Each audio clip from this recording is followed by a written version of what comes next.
Hey bitches, it's Nick Snyder, and welcome back to my YouTube channel. In this video, I am going to discuss everyone's least favorite troll, Nikocado Avocado, as well as the new Jeffree Star palette. If you have not already seen my previous video involving Jaclyn Hill allegedly selling expired cosmetics, I am going to place a card in the upper right hand corner, as well as a link down in the description. If this is your first time on my channel, hello, welcome, how are you doing? If you could please hit the subscribe button down below, I would greatly appreciate it. And if you are someone who has been here for a day, a week, a month, or a year, well, welcome back. If you could please make sure you have all of your notifications set to on by clicking the bell icon somewhere on the screen. Please know that everything I speak on in my videos is my own personal opinion, and opinions are not facts. And please do not send hate to anyone or any brand that I speak on in my videos, because that is not what these are meant for. They are meant for us to throw little shades, spill a little tea, and have a messy time here on the internet. Y'all, before I start this video, I have to be honest, I get a ton of requests to talk about the Nikocado drama that always goes on. I mean, we just recently had the Stephanie Sue. I kind of briefly touched on that, but I really like to stay clear of talking about Nikocado on this channel because it's blatantly obvious that he is just a troll. He's trying to go the route of Trisha Paytas in the troll department.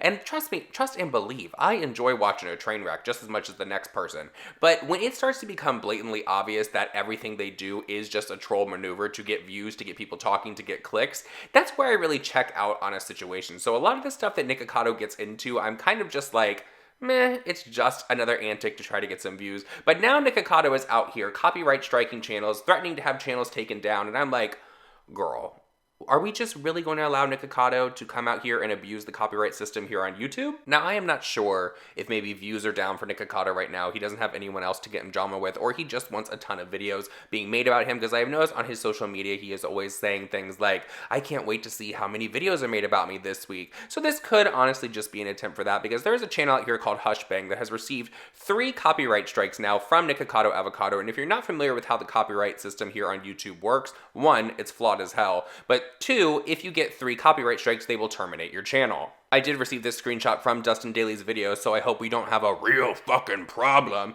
And it is from HushBang, showing that they received 2 copyright strikes on their channel, and it goes as follows. Due to a copyright takedown notice that we received, we had to take down the following videos from YouTube. This means that your videos can no longer be played on YouTube.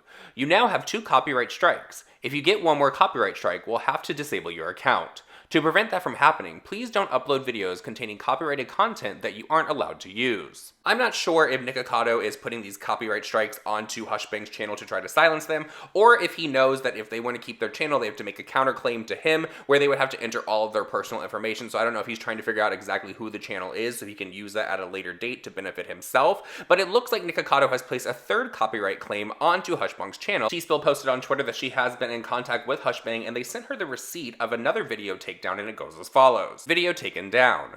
You now have 3 copyright strikes. As a result, your account is scheduled to be disabled 7 days after you receive the 3rd strike. Why did this happen? A copyright owner asked us to take down your video because they believe it contains material that violates their copyright. What is a copyright strike? When your video gets taken down due to a copyright complaint, you get a temporary penalty on your account called a copyright strike. If you get 3 strikes within 3 months, you can lose access to your account. What do I do now? If you do nothing, your account will be disabled 7 days after you received your 3rd strike. During this time, you can still use YouTube to allow you to seek a resolution and keep your channel up, but you will not be able to upload new videos. Think this was a mistake?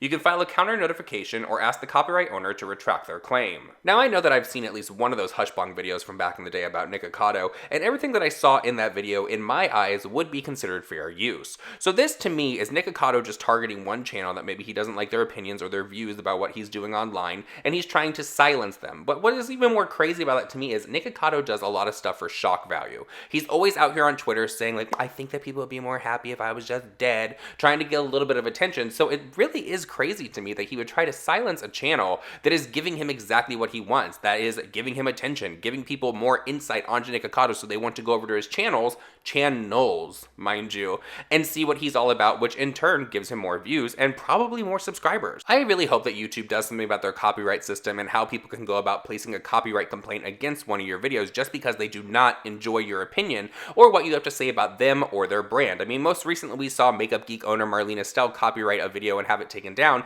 and then threatened legal action against someone because she did not agree with the way their video went and what they had to say about her and the brand. It's really sad to me that in the year 2020, people are still so butthurt and don't realize that everyone out there gets to have their own opinion. They do not always have to side with your opinion. They do not always have to agree with your opinion. And that's what makes this YouTube sphere as well as the world so great, is because you're allowed to think for yourself. Another thing that I've noticed that Nikocado has liked to do over the past few months, especially since the situation with Stephanie Sue, where he started receiving a ton of hate, is try to post cryptic messages on his Instagram or over on his Twitter, alluding to the fact that maybe people out there want him dead. And there are a lot of people that will start to excuse Nikocado's behavior because he is putting out said messages. You don't get to come onto the internet and cause a shitstorm literally, and then when the backlash comes to you, start posting things like, oh my gosh, maybe just people would be happier if I was dead, and all of that. Because you're trying to make yourself into a victim, and then when people back off of you, there you are once again just stirring up a different kind of shitstorm. In my opinion, that is literally the definition of the boy who cried wolf, except in this situation, Nikocado was using mental health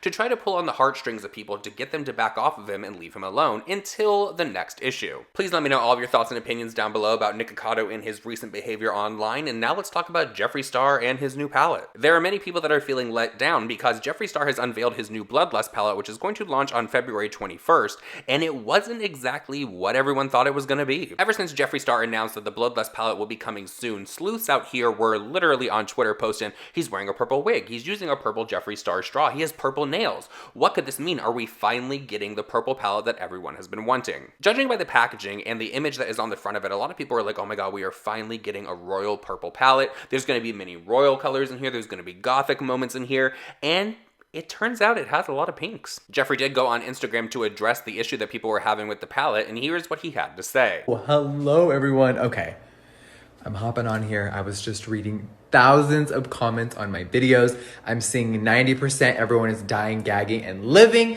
and I'm seeing 10% Jeffree, we wanted a few more purples in the palette. I fully get what a lot of you are saying. I wanted to make a fun, wild, different color story. I know I did some purples in Blood Sugar, in Alien, in Jawbreaker, in the Mini. I wanted to make a palette that could complement any pink, any purple, any magenta, any fuchsia look. And I think that maybe the photography is translating a little light on a few in the shades, but when you see them all in person and touch them and the shifts and the metallics and the lavenders, bitch, it's everything I dreamed of. I didn't want to go full dark goth. I know some of you were maybe expecting that, but if you want a crazy goth moment, get ready for the next palette after this one. I think I'm gonna say this one more time. Always expect the unexpected with JSC. This is my purple lavender fantasy moment. I have a lot of palettes and a lot of new products dropping. So just know that the next palette after this one, it will quench your thirst if you were a little peeved at this color story. I know my brain is very wild sometimes, and I just love creating what my gut says. And the velvet and the full collection, bitch, I'm gagged over it. But JSC has a lot coming. There's a lot of you have been asking for also a certain particular type of palette for years now.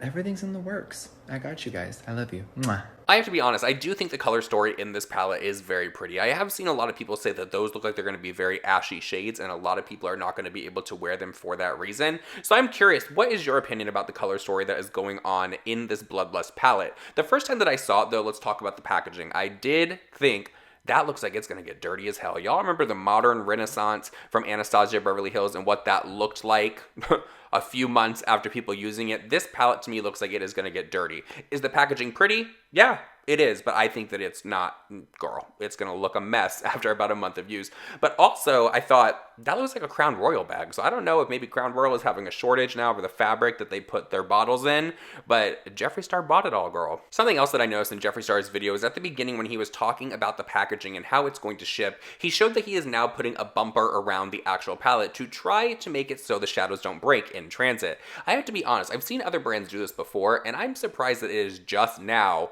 taking Jeffree Star Cosmetics to put a bumper into their palettes, because those are very expensive palettes, and you would think that they would not want to just have to send out another one if some shades arrive broken, that they would try to take all measures to make sure that didn't happen. So what is your opinion? Are you loving the Bloodlust palette? Are you loving anything from the Jeffree Star collection that he is about to release at the end of this month? Or is this something that you're going to pass on? Please let me know all of your thoughts and opinions down below. And with that said, everyone, that is it for this video. I hope that you did enjoy it. Please follow all my social media that is linked down below as well. And I love you guys, and I'll see you guys in the next one. Bye. Someone spill the tea. Bitches, we should.